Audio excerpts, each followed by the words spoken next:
mu gice cy'ejo twasize uwitwa Kari ahamagaye kuri telefone kwa muganga aribo bamuhamagaye.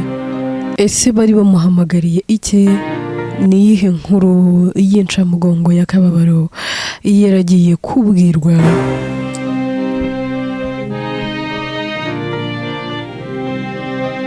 Kari rero reka n'ubundi inkuru yacu tuyitangirire kuri Kari. Baba bari kumubwira ati rwose kora uko ushoboye ugere hano kwa muganga. Kari ati none se mwambwiye habaye iki? Numvise mumbaza ngo Medi dupfana iki? Medi ni musaza wanjye nkunda.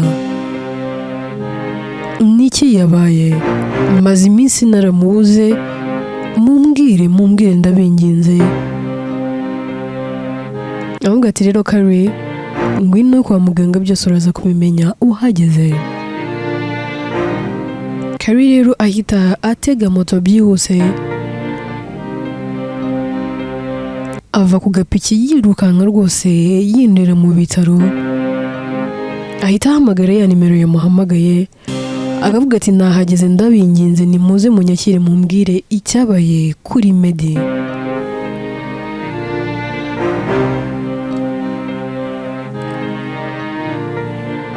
Kari rero bahita bamufata akaboko bakamujyana mu cyumba Medi aba arimo.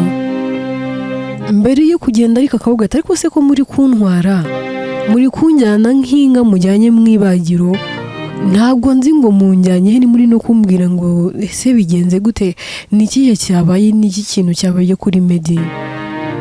Ngati tuza, wipanika wigira ubwoba, ntago ari ibintu bibi cyane ariko nanone ntago ari byiza. Umuvandimwe wawe rero amaze iminsi yarwariye muri ibi bitaro, ntawe kumwitaho, nta murwaza ntuyu n'umwe yari afite. Akimara gukanguka rero agaruye ubwenge, twamubajije niba byibura hari abo mu muryango we twahamagara. Atwereka nimero yawe, aratubwira ngo muhamagare uwitwa Kari. Niyo mpamvu twaguhamagaye kugira ngo tukumenyeshe ko byibura umuvandimwe wawe arwari hano mu bitaro byacu. Naho ntago ari inkuru nziza, ni inkuru y'incamugongo. Kubura uwawe naho umubone ukamubonera mu bitaro, abantu benshi ntago bakunze kubyumva, nta nubwo rwose biba binumvikana.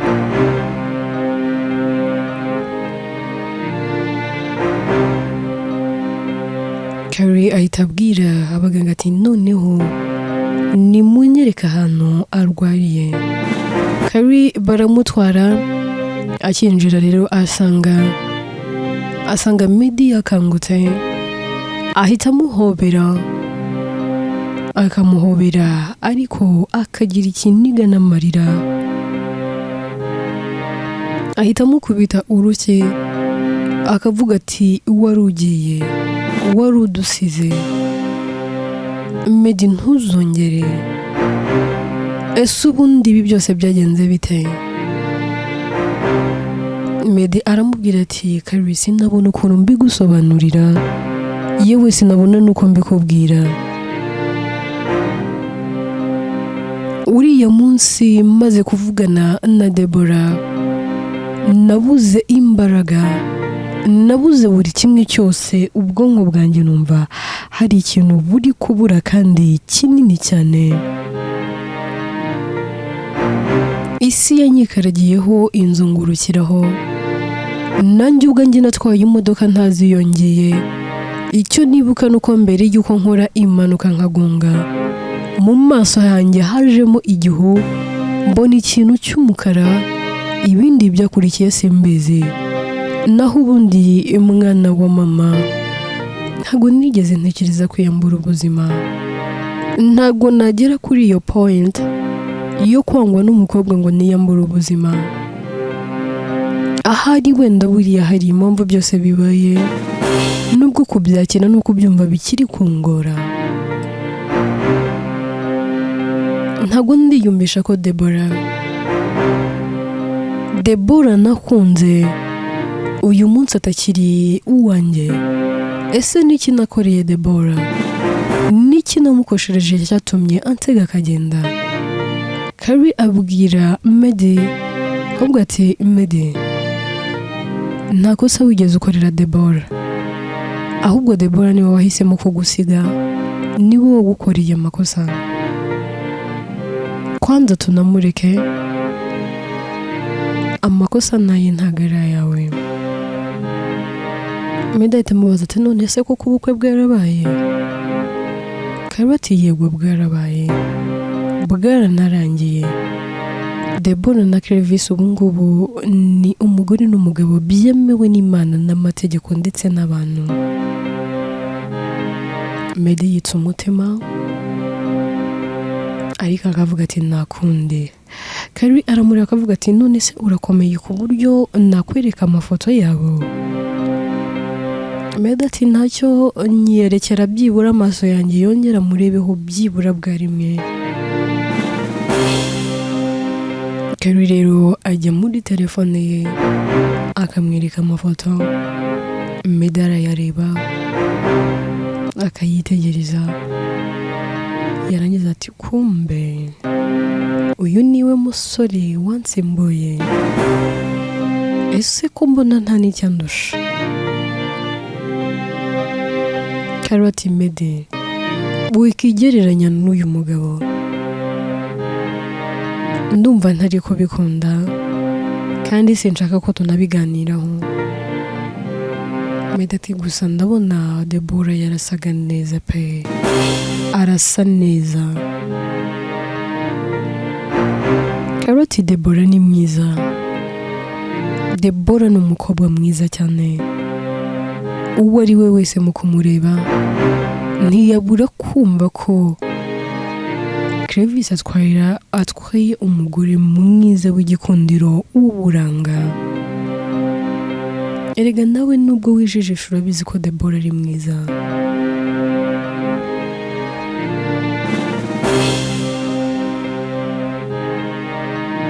Medi abwira Carrie ati ndabizi, ntabwo ibyo ari ibintunguye, si n'ibyo unyibutsa, icyo cyo ndakizi. Carrie ahita amubwira ati reka tunabiveho, twe gukomeza kubavugaho no kubatekerezaho, bataza no kutwicira umunsi. Ahubwo mbwira, urashaka kurya iki, ushaka kunywa iki, ngende ngutunganyirize.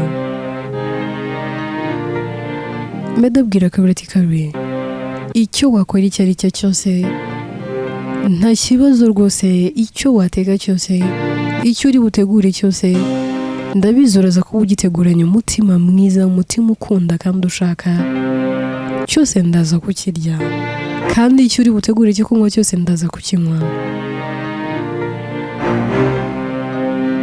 Carrie ahita amwenyura akamubwira ati Medi kandi ntiwigunge, singukunda, sidukundana. Medi araseka akavuga ati Carrie uri stubborn kwera. Carrie ahita asohoka akajya gutegurira Medi icyo kurya n'icyo kunywa kugira ngo byibura atangire amwiteho, arebe ko byibura yamera neza kwa muganga bakabasezerera. Tugaruke kuri Deborah na Clevis bari muri honeymoon. Aba bagira batya bagatembera, bafata indege rwose bakajya mu bihugu byo hanze. Deborah n'ubwa mbere aba yuriye indege, ubona yishimye mu mutima avuga ati uyu niwe mugabo w'inzozi zanjye, ubundi uyu niwe mugabo nari nkeneye, umugabo untembereza, umugabo nk'urukundo ntabonye ahandi. Mbese Clevis na Deborah batemberera ahantu henshi cyane hanyuranye.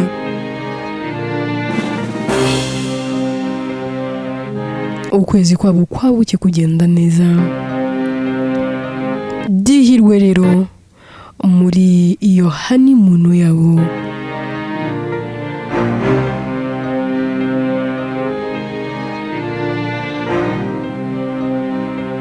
Bahagirira ibihe byiza ku ku mpande zabo zombi.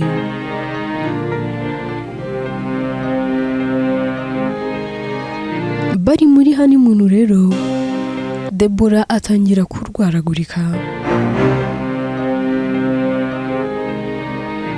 Clovis biramushobera bikamucanga. Akavuga ati kandi baby bigenze bite? Deborah ati nanjye simbizi pe, gusa mba numva ntatuje. Muri njyewe ndumva mu mubiri wanjye wagira ngo hari ikintu ndi kubura. Nsigaye numva nta rutege, mba numva nshaka kuryama, mba numva ntashaka kugira aho njya. Nanjye ntago nzi ibintu biri kumbaho, ni ubwa mbere nakiyumva gutya.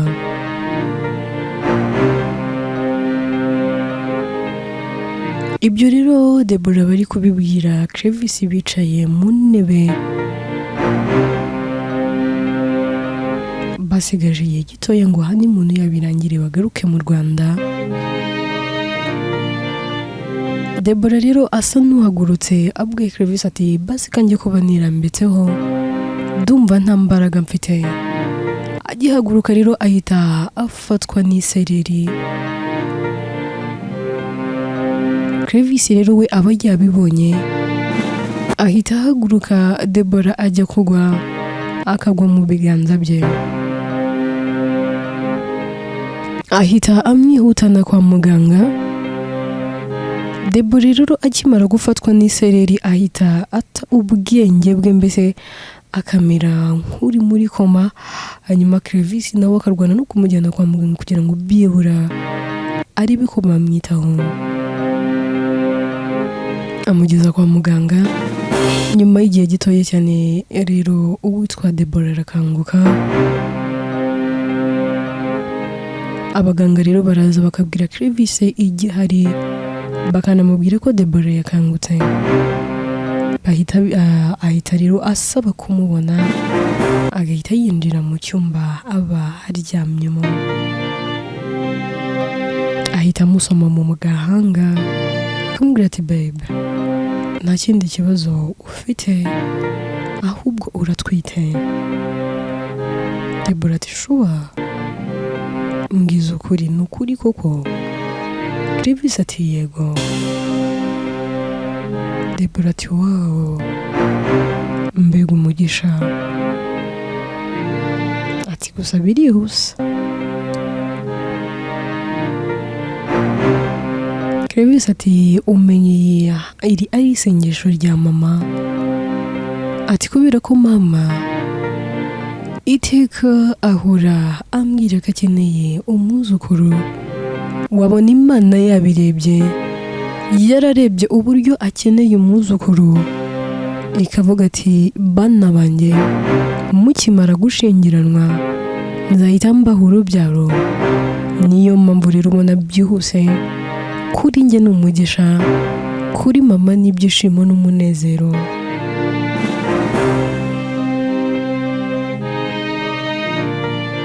Deborah aramwenyura agaseka gusa. Clovis nawe akamureba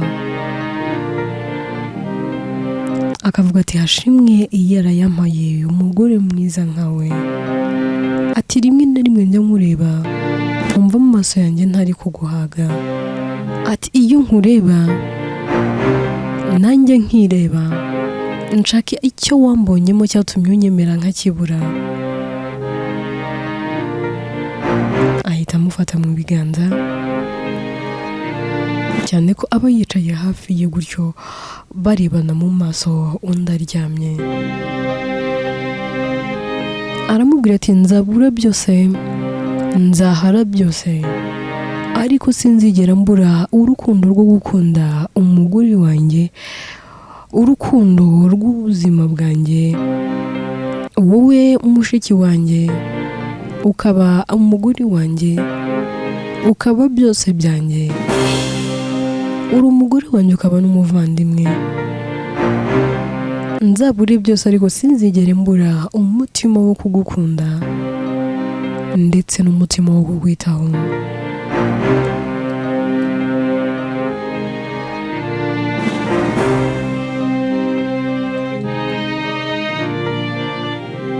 ahita amuga ati warakoze kunyemera, warakoze kumbera umukundwa, warakoze kumbera mutima w'urugo.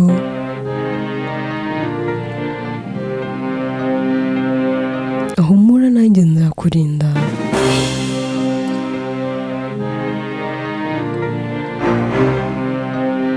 Ati indahiro narahiriye imbere y'Imana n'abantu ndetse n'amategeko, iyo niyo ndahiro ngomba kurinda. Narahiye ko nzagukunda mu bibi no mu byiza, ibyo rero ngomba kubikora kuko ni inshingano.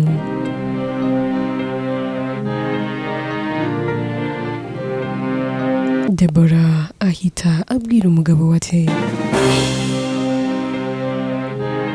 nanjye rwose humura, nzakubaha nk'umugabo mu rugo, nzakubahisha kandi nzaguhesha agaciro, ntabwo nzatuma wicuza, nzaharanira ko iteka uzajya uhora wishimye biturutse ku kuba ari njye wahisemo.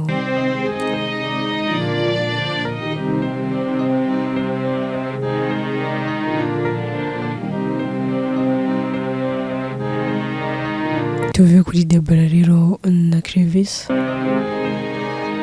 twigarukire kuri Medi ndetse na Carrie.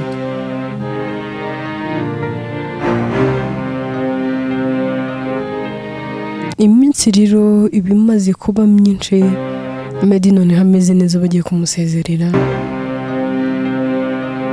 Raoul rero ahita ahamagara Carrie.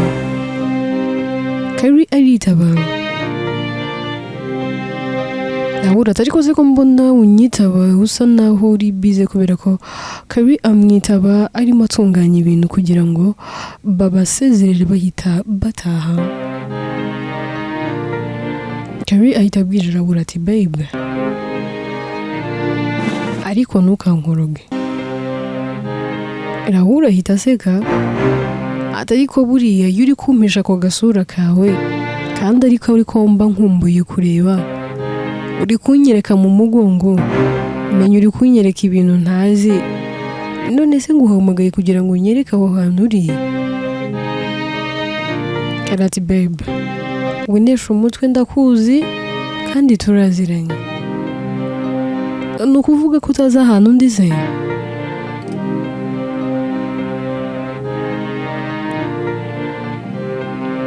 Akimara kuvuga ibyo rero Medi ahita aza agafata telefone, ahita avugisha Raoul akavuga ati ariko ntugateshe umutwe umugore wawe. Raoul ati rega mba ngira ngo byibura tunakine, iteka tuvugana turi serious, hari igihe mba numva nkeneye ko na brag zizamo. Ahita avuga ati ahubwo se ubundi umeze ute? Medi ati meze neza bari kudusezerera, ati niyo mpamvu ubona Carrie ari mu tuntu twinshi, hari ibintu ari gutegura ari gutunganya kugira ngo dutahe.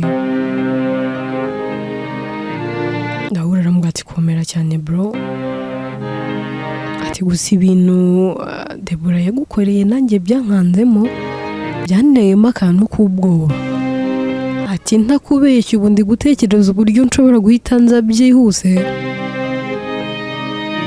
ati hato nanjye Carrie batazamuntwara. Ati umunyarwanda niwe wavuze ngo utinda uzi ko uzakumburwa ugasanga waribagiranye. Ati ntaba ndi hano imahanga nizeye ko mfite umugore, mfite umukobwa dukundana, mu gihe gito nanjye nkazakira invitation, nangwa nkatungurwa nk'uko nawe watunguwe.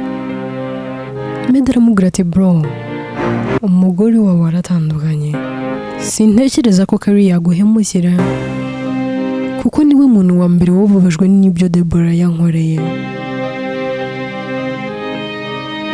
Amubwira ati Raoul, uri umunyamugisha, ahari iyo nza kugira amahirwe yo kubona umukobwa utekereza nka Carrie, uyu munsi simba ndi kunyura mu bibazo ndi kunyuramo uyu munsi, ntabwo biba byanshobeye, nta nubwo biba byantamye, nta nubwo biba byankomereye kuri uru rwego nakabaye nanjye nishimye.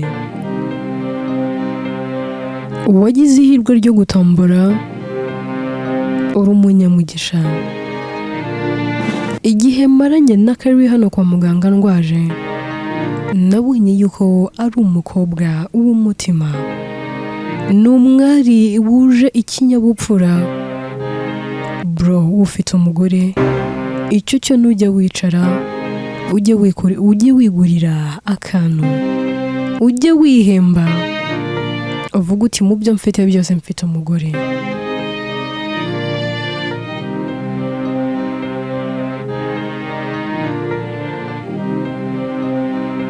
Ati urabizi neza ko kugira ngo umenyane na Carrie ninjye wabigizemo uruhare, ninjye wabahuje bro. Ariko ikintu nakubwira, uyu mukobwa ni umugisha. Ahura ati bro, ati ndabyibuka rwose uburyo nahuyemo na Carrie. Ati iyo tutaza kuba turi inshuti njye nawe, Carrie ntitwari kumenyana. Meda ati ndabyibuka ariko simbyibuka neza ukuntu byagenze. Ati gusa icyo nzi neza ni uko kugira ngo muvugane nanjye nabigizemo uruhare. Nawura ati nyine nari naje aho ngaho mu Rwanda, niba utabyibuka reka mbikwibutse. Urangije urambwira ati ukeneye kunyereka umukobwa muri guteretana wari umaze iminsi unyatsaho umuriro, mbese unshyira ku gitutu. Umbwira ati bro, ati hano mfite umukobwa, ati nubona uzahita umenya impamvu nanjye namusariye. Ati nyine wahise utuma nza kureba icyo gitego mu bakobwa, uwo mwari waguhogoje. Ati gusa nyine tudaciye ku ruhande, wari ufite ishingiro ryo gusarira Deborah. Uriya mukobwa ari mwiza pe. Ati ariko nubwo ari mwiza ntaruta umugore wanjye. Ibyo byo kandi ntabwo nshaka ko tunabitindaho tunabigarukaho. Carrie ni mwiza imbere yanjye, arabanza akanikurikira. Ati nyine umaze kunyereka umugore wawe, yarari kumwe nyine na Carrie. Twasangiye nka gatatu,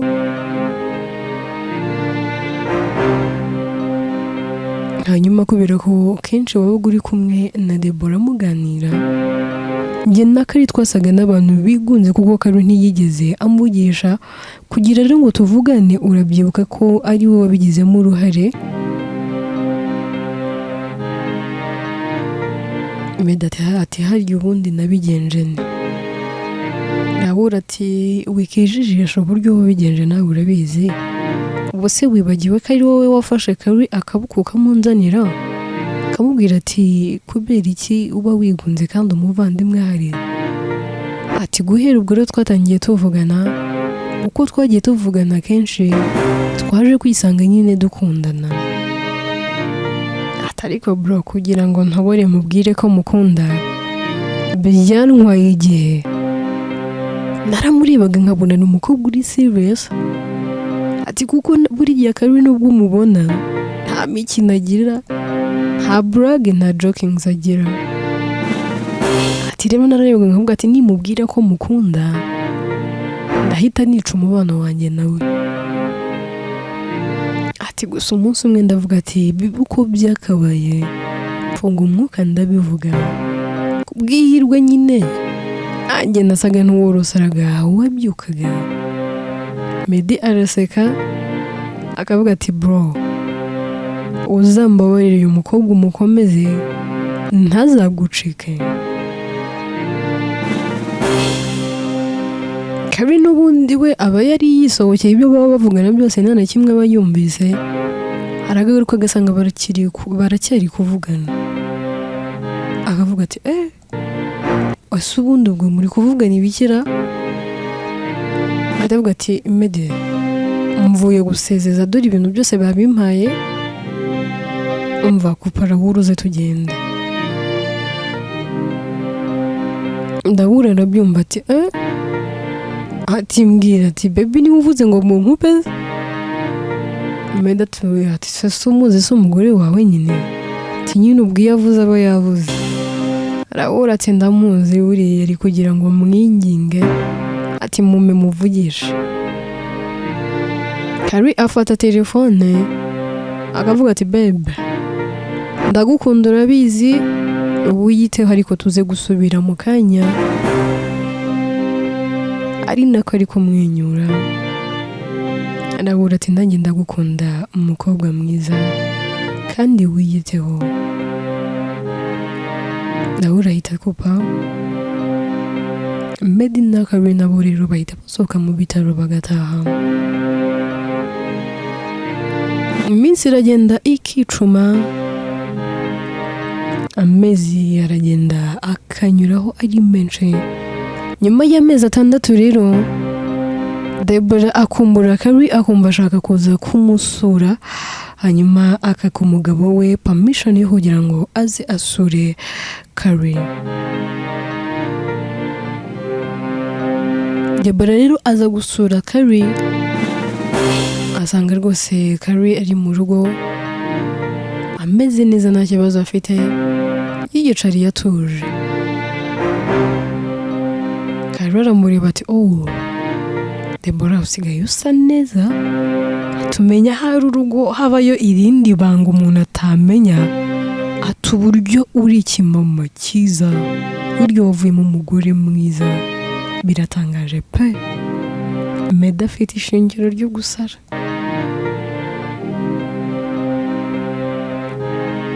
Deborah araseka akavuga ati ahubwo se Carrie tukiri aho ngaho amakuru ya Meda, ati njyewe natinye kongera kumuvugisha. Carrie ati se ubwo urumva leta yari kumva amakuru ye, urumva ubishakara?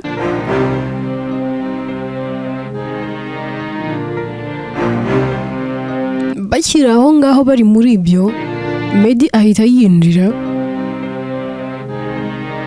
agahita avugisha Carrie ati hey boo umeze neza?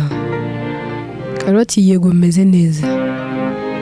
Medi ahita yinjira agakomeza. Carrie agahita avuga ngo hey ko mbona se ugenda nkaho utarebye, hano nta wundi muntu uri kubona? Medi ati undi muntu? Arahindukira agahita abona Deborah ariko ntabwo aba yamubonye. Ahita avuga ati sorry, ni ukuri ntabwo ari ukwirengagiza, ntabwo nari namubonye. Ahita aza akamuramutsa akamubwira ati umeze neza? Deborah n'amasoni menshi akamubwira ati yego meze neza.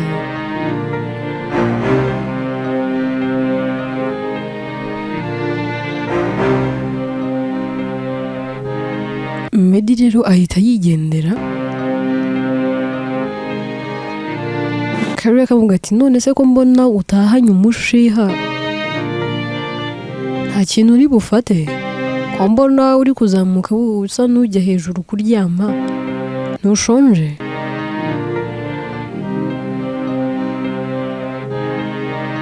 Medi ati reka mbanze byibura nitunganye, nkuremo imyenda mbanye mu kazi, nambare na silipa, nambare n'imyenda ya hano mu rugo, mbone kugira icyo mfata. Carrie ati okay ngaho genda urasanga rwose byose nabitunganyije, nabiteguye bimeze neza cyane. Deborah ahita abaza Carrie ati none se Carrie usigaye ubana na Medi? Carrie ati yego. Ati turabana hano mu nzu kandi njye rwose nta n'ibyo bintwaye. Deborah agiramo ifuhe gato avuga ati none se Rahura arabizi?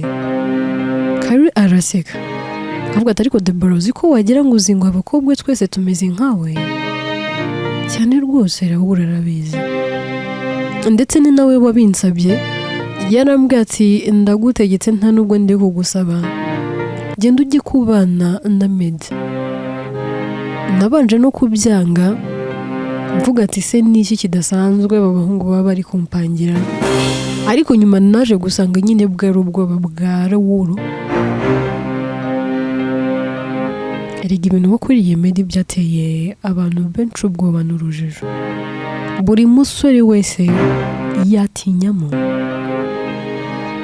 Ibyo rero nibyo byateye Raoul ubwoba, ansaba kuza kubana na Meddy kuko yumvaga ko hano ariho mfite umutekano, nta hantu na hamwe nshobora kujya ntari kumwe na Meddy. Ati ahubwo abantu basigaye bazi ko turi couple, ati cyane ko iyo turi mu ruhame ni gake cyane amamagara Carrie.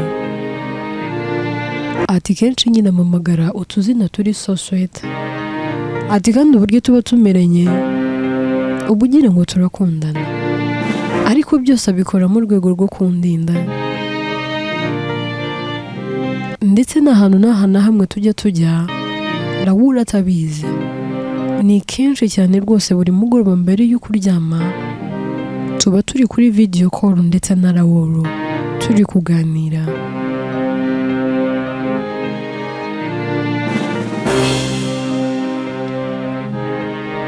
Deborah waradutengushye pe. Ati njya ndeba uburyo dusigaye turi batatu twakabaye turi bane, twumva muri twe hari ikintu cyabuze kandi cy'ingenzi.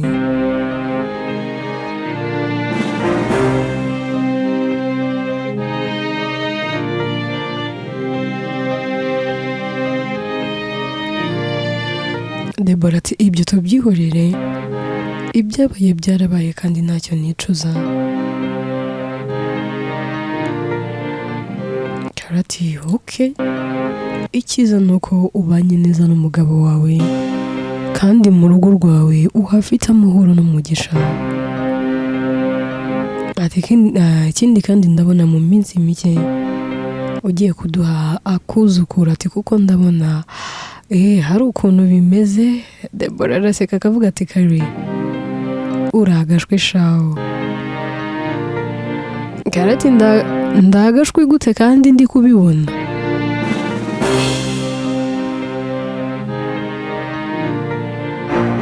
Carrie abaza Deborah ati ariko Deborah wowe n'umugabo wawe mubanye neza? Deborah ati kubana neza gusa, tubanye neza birenze nuko nabikubwira, birenze bikenewe ahubwo. Carrie ati okay, wow, ni umugisha. Bakira aho ngaho rero Meddy ahita amanuka abwira Carrie akamubwira ati Carrie ko wambeshye ko ugiye kuntunganyiriza nkaba mbona ukiyicariye. Carrie ati ubonebwe mfite se. Deborah rero kuko aba asanzwe azi ibintu Meddy akunda, ahita ahaguruka byose akabitunganya akabitegura ubona rwose n'umutima mwiza. Yarangiza akaza akamufata akaboko akamubwira ati karibu ku meza kandi muryoherwe. Meddy nta kindi kintu kimuza mu mutwe, ahita akurura agashushanya ubwo buzima bwakabaye ari ubwe. Areba uburyo Deborah atwite, agahita yimagina abaye amutwitiye ari umugabo utashye mu rugo rwe, ariko nyine yagarura ubwenge akibuka yuko harimo atekereza ibidashoboka. Yitsa umutima agafata ifunguro. Nyuma yo kurya rero araza akicara hafi aho bagatangira kuganira. Bakira aho ngaho rero telefone ya Carrie irasona. Carrie akitaba.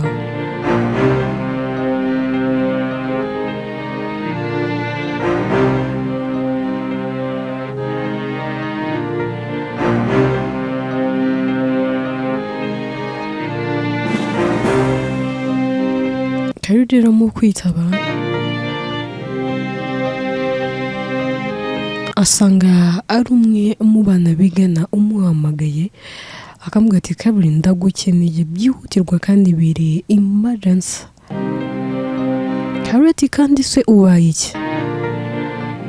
Ati ndakwinginze ngwino wihuta urabimenya uhageze. Carrie ati wintera ubwoba winkura umutima mbwira n'igiki kibaye. Mushuti we aramubwira ati Carrie mama wanjye ararwaye ameze nabi ndakwinginze ngwino mfashe tumujyane kwa muganga. Carrie ntatekereza kabiri ahita ahaguruka yihuse akazamuka hejuru ahita yinjira muri dusha akoga akambara amanuka yasoje kwitunganya.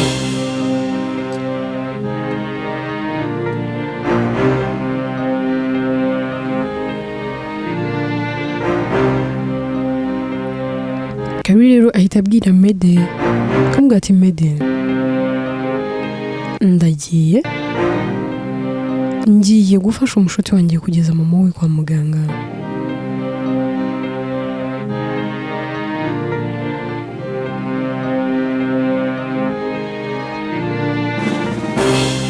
Undi ati umushuti wawe uwuhe kunda inshuti zawe nyinshi? Undi avuga ati wa mwana umwe wansuye hano ejo bundi. Undi ati Ekimu se? Undi ati yego. Toke ati ngaho genda umufashe nugire icyo ukenera umbwire.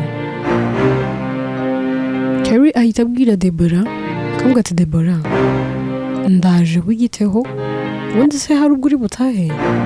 Deborah ati oya mfite 2 days hano. Carrie ati wawo noneho dusubire mu kanya. Carrie rero ahita yigendera agasiga Medi na Deborah aho ngaho. Abasiga bose bacecetse nta n'uyu n'umwe uri kuvuga bari kurebana gusa.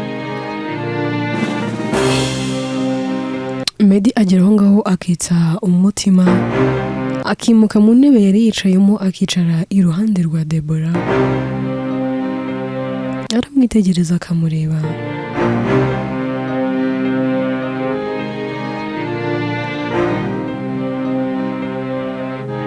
Yarangiza akamubwira ati Deborah urasa neza kweli umugabo wawe wagufashe neza kandi washimye n'urugo wavuyemo umugore mwiza hahirwa ugufite. Deborah ati urakoze cyane.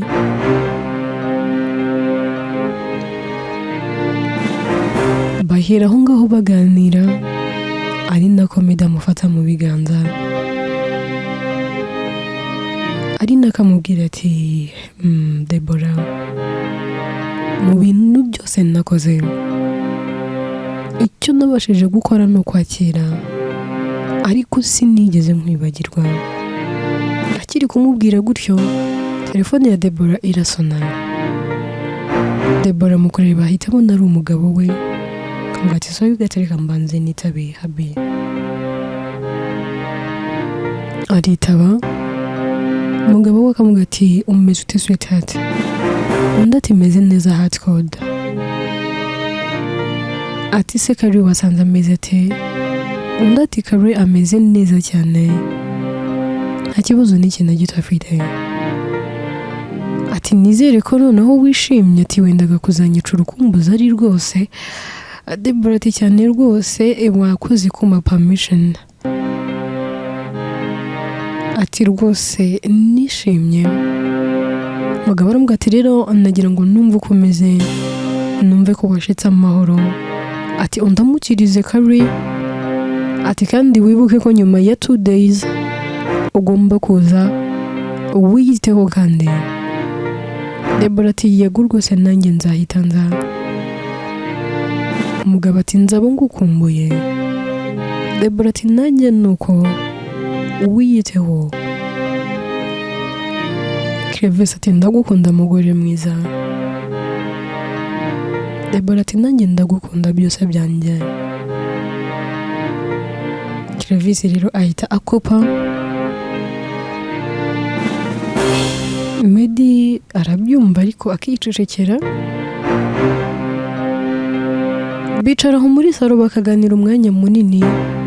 Amasaha rero amaze gukura, Carrie ahamagara Meddy akamubwira ati Meddy, ndabona bikomeye, ntago biri bunkundire ko ndi butahe, ntago nasiga Ekimu wenyine, kandi na mama wari muri situation itari nziza. Meddy aramubwira ati nta kibazo, ati se ahubwo nta kindi kintu mukeneye. Carrie ati Meddy wikigora. Meddy ati oya, reka byibura mboherereza amafaranga ibyo kuba muri kwifashisha, ati kandi mwiyiteho mugerageze mwifubike dore harakonje. Carrie ati yego, ahita akupa. Meddy ahita abwira Deborah ati Carrie ntago ari butahe, ndumva hari mu kanya twajya kuryama, ntago twakomeza kumutegereza.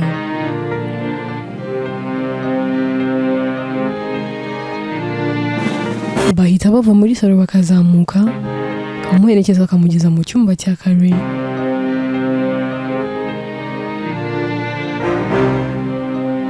Agasiga amubwiye ati uramuke, Imana ikurinde. Yegekaho akigira mu cyumba cye. Agera mu cyumba akicara ku gitanda, yitekerezaho umwanya munini. Mu gihe ari kwitekerezaho, yumva hari ukomanga. Arahaguruka agafungura agasanga ni Deborah wari umukomangiye, akamufungurira akamubaza ati ubaye iki kandi niki ngufashe iki? Deborah ati wamaye karibu se. Turavuganira mu muryango. Meddy yegera ku ruhande Deborah akinurira.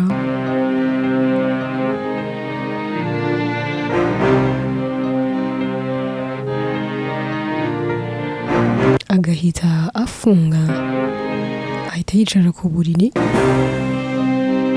Meddy ahita ahagarara akamubaza ati none ubaye iki? Deborah ati icara ariko, icara tuganire.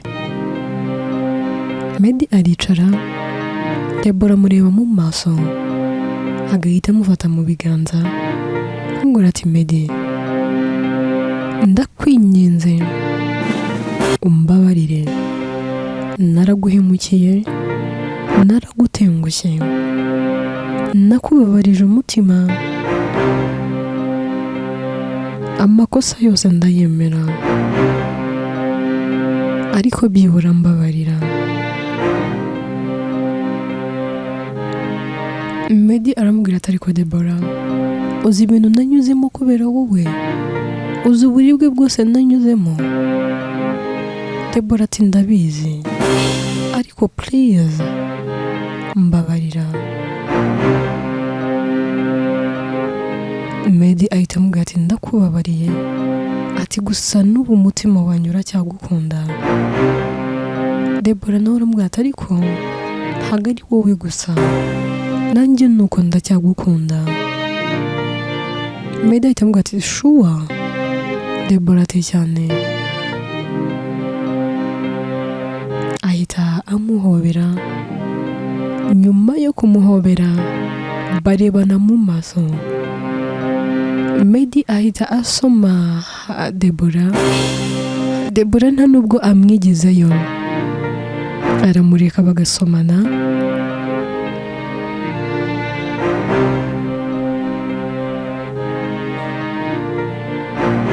Tayari birangira Deborah aciye inyuma umugabo we. Iryo joro rero Deborah ararana na Meddy. Bucya mu gitondo Meddy ajya kumutegurira breakfast, cyane ko Deborah abona atwite. ntago aba abasha kubyuka byibura hakiri kare ngo abe yagira icyo ategura. Nyuma yo kugira icyo ategura rero Meddy araza mu cyumba akamubwira ati hey beautiful, waramutse neza? Ndati waramutse. Ati ariko disi iyo ubyutse ubusa neza. Ati ubwiza bwawe rwose buba bucanye noneho na mu gitondo iyo ubyutse. Ati njya numva bavuga ati iyo ushaka kureba ubwiza bw'umukobwa uzamureba abyutse. Ati ahubwo wowe uba uri mwiza kurushaho. Deborah araseka akavuga ati jya ugabanya imikino ariko. Meddy aravuga ati noneho byuka ujye muri dushe uze namaze gutegura breakfast. Basangira breakfast ubona bishimye ariko bari gutamikana barebana akana ko mu jisho.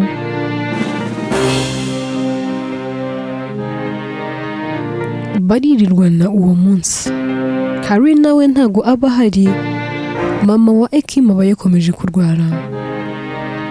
Baririrwana mbese ukabona urukundo ku mpande zombi rurasa n'urwagarutse.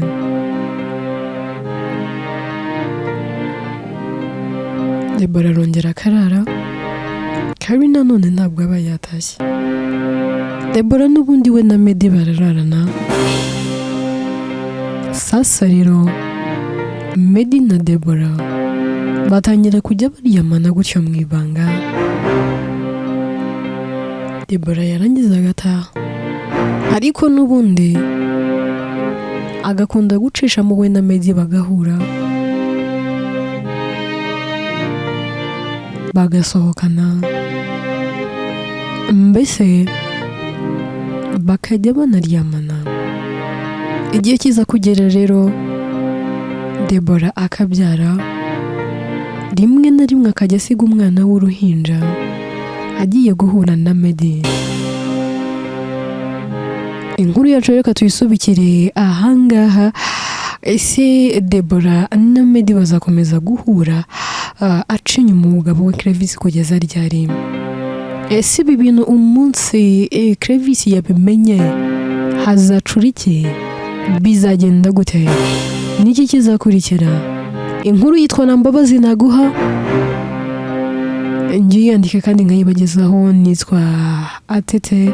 Ibitekerezo byanyu ni ingenzi kandi ni nyamibwa.